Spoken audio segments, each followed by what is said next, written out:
the place. We see earthworms everywhere now. Even in the middle of fields on a hot summer day, we can dig down and find earthworms. Because it's cool. Because it's cool, because we leave cover. We don't take it down to the bare ground. We protect it, keep the soil moist and cool. And we routinely monitor our soil microbial life as well, so what I call our wildlife beneath the soil. And they are thriving. And that population has exploded as well. Now, the question I get almost every day when I'm out talking about this is, why isn't this being done everywhere? And are your neighbors still calling you crazy? Let's talk about that perception piece. They are calling you crazy, so we have the answer there. Okay. In agriculture particularly, and it's probably, this is just human nature, but in agriculture we're really tough in this regard, is that we're traditionalist. We grew up that way, we were taught that way, we were trained that way, and I was too. But so effecting change in agriculture, when you look at every major change that has occurred here in the U.S. in ag, it has typically been somewhere between a 25 and 30 plus year cycle to effect any major change. Okay? And one of the key reasons that people are slow to change, again, you got to remember this is our livelihood. Okay? So they're afraid. If I make these changes, how is this going to impact my bottom line? The revenue that I'm generating and my profit. And so it scares them to make any kind of wholesale change. I think that's reasonable. Absolutely. Yeah. And so just like in anything else you do, you have the very small percentage of people that are the pioneers and the innovators, right? That actually jump out and do the trial and error and fail and succeed and fail and succeed and so forth. And then you have those that are the early adopters. And then you have those that are watching the innovators and the early adopters and waiting to see what happens with them. And then you have those that are what I call just the out-and-out scoffers. That, you're all nuts. What in the heck are you doing? And so you start with less than 1%, and they want to observe, and then you grow to 5%, 10%, 20%. Now, when you get to 20%, that's the critical mass. That's when you can start making very rapid change. And I can tell you this, that I speak at a lot of conferences and so forth around the country, and 10 years ago, we would not have had a room of even this many farmers and ranchers as the number that we have of folks here today to talk about soil health, to talk about the things that we're talking about today. Now, we're speaking at conferences where we have thousands of farmers and ranchers. So they are interested. They do want to learn. Yeah, we met up at the Grass-Fed Exchange. They had a conference last year, and they're going to have one in Columbia, Missouri this summer. And there was about 500-600 people at the conference. And I thought everyone there was going to be people who were practicing these methods of ranching, but it was mostly people who hadn't done it yet. And I thought that was very encouraging. So we're talking about a way of using cattle as a tool to turn on the soil and get land to a very healthy state. The end product for a lot of people would be a grass-finished steak. My vegan friends get caught up in that piece.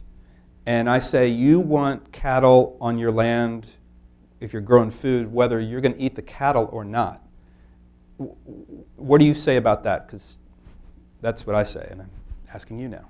Well, what I'll say is that, first of all, the fertility of many of the Great Plains globally, not just in the U.S. and Canada, but globally, that fertility was built from the action of enormous herds of large ruminants, followed by small ruminants, followed by birds. Okay, sort of the Serengeti model.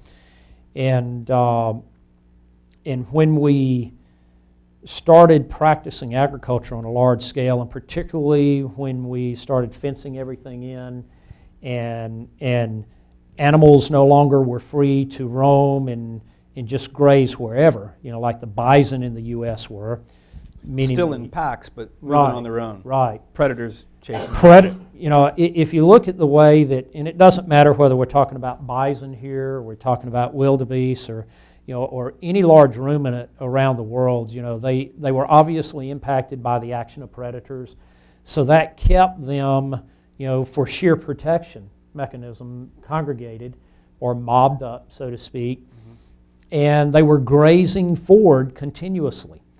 Because they didn't know that they were, improving the land. This was just what they were doing. But that's what built the great fertility and the tremendous depth of soil organic matter through centuries and centuries of that type of impact.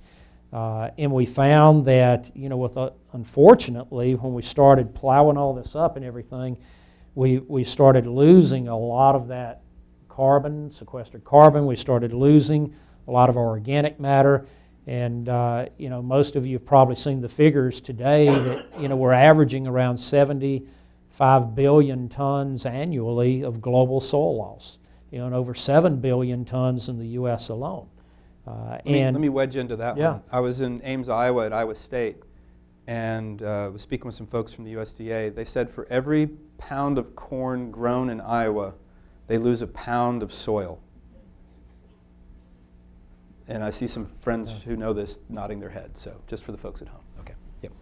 Well, and we did some research in Wisconsin along those same lines with the University of Wisconsin and NRCS and other entities, and we found that the average row crop farming operation in Wisconsin is losing right at 3 tons of soil per acre annually. And the average dairy cropping system, and we're talking about a conventional dairy operation, is losing about 1.8 tons of topsoil per acre annually. And that's like an income engine that they've reversed. So it's an outgoing. Well, if you put it on economic terms, for every 1% soil organic matter per acre, that's $750 worth of nutrients. Okay, so if you have 5% organic matter, that's over $3,700 worth of nutrients per acre. Now, if you're losing that, it's actually costing U.S. farmers more than $20 billion annually to replace those lost nutrients from that topsoil loss. When it could be happening naturally, they Right. could be saving money and be more resilient. So there's a lot of logic here that's I just think of it as just new. It's obviously old systems, but it's new ways of letting nature kind of be dancing with nature, as Gabe Brown says in the movie. He's not as stressed when he's working with nature as he was fighting nature. It's so old it's new, and like I tell a lot of people, if you're old enough to remember the Barbara Mandrell song, "That was country when country wasn't cool," that's what we are now. So there's very little that's new in this world.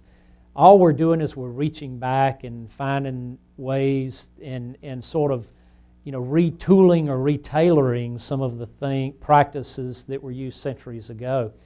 And I'll give you a couple of examples. In 5 years on our farm of using these grazing methods, we built soil organic matter from 1.2% to 4.5% now in 5 years. Okay? Gabe Brown, you heard what he talked about in the film. They have gone from less than 2% soil organic matter to over 6%, and from less than a half-inch water infiltration rate per hour to over 8 inches water infiltration rate per hour. Folks, those changes in a very short period of time are astounding.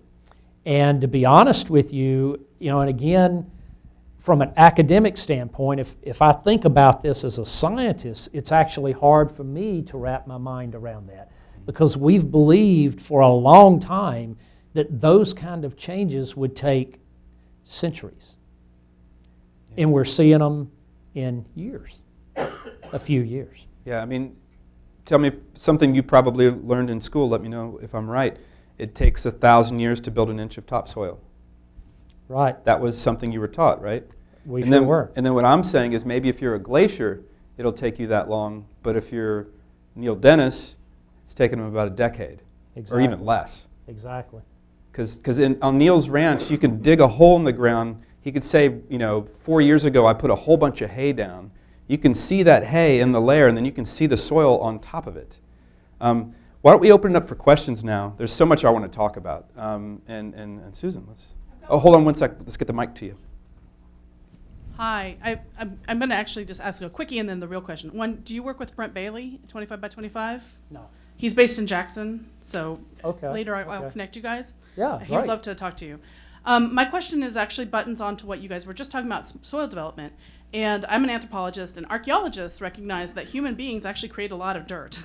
And so I'm wondering if there is some cross-disciplinary research that could be applied here, because I would say that we usually estimate that people are creating some type of dirt at more like a rate of about half an inch every 50 years or so. I mean, because you can see like London and Paris, where they were in medieval times, it's like 12 or 13 feet. 600 years ago, do the math because I'm not good at it because I'm a cultural anthropologist. But is there something that you might want to look at? Would that be helpful to you, looking at other disciplines maybe, or some cross-disciplinary? Well, I think that would be great. Yeah, I would love to take a look at that. Well, human behavior is a big piece of this. Yes, it Because is. if we want to scale, how can we scale fast if we don't have ranchers speaking to ranchers, trusted voices speaking to trusted voices, and you know this. How are you going to do that? You're going to get ranchers to do that. And so it's a huge piece of this, the natural sciences piece of this, and the human sciences piece of this, social sciences piece of this. Huge.